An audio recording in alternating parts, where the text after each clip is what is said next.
बताया जा रहा है कि गर्ल्स हॉस्टल के कमरे में अनिका रस्तोगी बेहोशी की हालत में जमीन पर पड़ी मिली थी।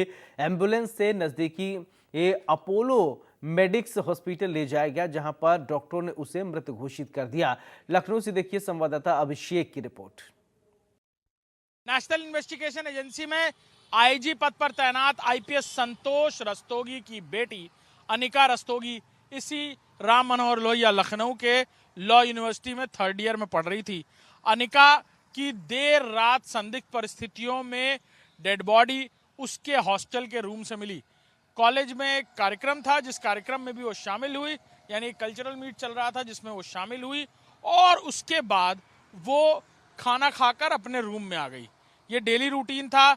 पढ़ने में बहुत तेज मानी जाती थी वो, यानी मेरिटोरियस स्टूडेंट थी अनिका रस्तोगी, और डेली रूटीन के हिसाब से उस वक्त वो अपने बेड तक आ जाती थी, यानी अपने रूम तक आ जाती थी।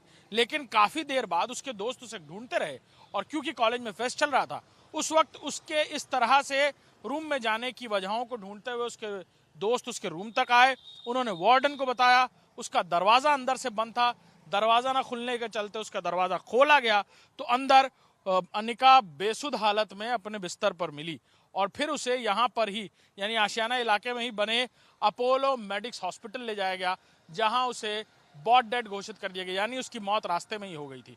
लिहाजा अब इस पूरे मामले को लेकर अनिका का पोस्टमार्टम किया गया। पुलिस के पास पोस्टमार्टम रिपोर्ट है। अभी क्या कुछ आया है सामने, अभी खुलकर सामने नहीं आया, क्योंकि आज सुबह ही परिवार के लोग आए थे नोएडा से और उसकी पार्थिव शरीर को यहाँ से ले गए। लेकिन इस पूरे मामले पर कई सवाल खड़े हो रहे हैं कि आखिर अनिका की मौत की वजह क्या थी। कई लोग ऐसे भी कह रहे हैं कि कार्डियक अरेस्ट हो सकता है। आजकल नौजवान लोगों को, बहुत सारे लोगों को कार्डियक अरेस्ट हुआ है, इस तरह से उनकी मौतें हुई हैं बिस्तर पर ही, जब वो सो रहे थे या अरेस्ट कर रहे थे। लिहाजा इन सारी बातों को लेकर भी कई सवाल खड़े हो रहे हैं, और ये देखना होगा कि आखिर इस पूरे मामले में, क्योंकि ये पूरा मामला हाई प्रोफाइल इसलिए भी हो जाता है क्योंकि नेशनल इन्वेस्टिगेशन एजेंसी में आईजी के पद पर तैनात आईपीएस की पुत्री के साथ हुई इस घटना के कई सारे मायने लगाए जा रहे हैं, और शायद यही वजह है कि अभी खुलकर पुलिस भी इस पूरे मामले पर कुछ नहीं बोल रही है।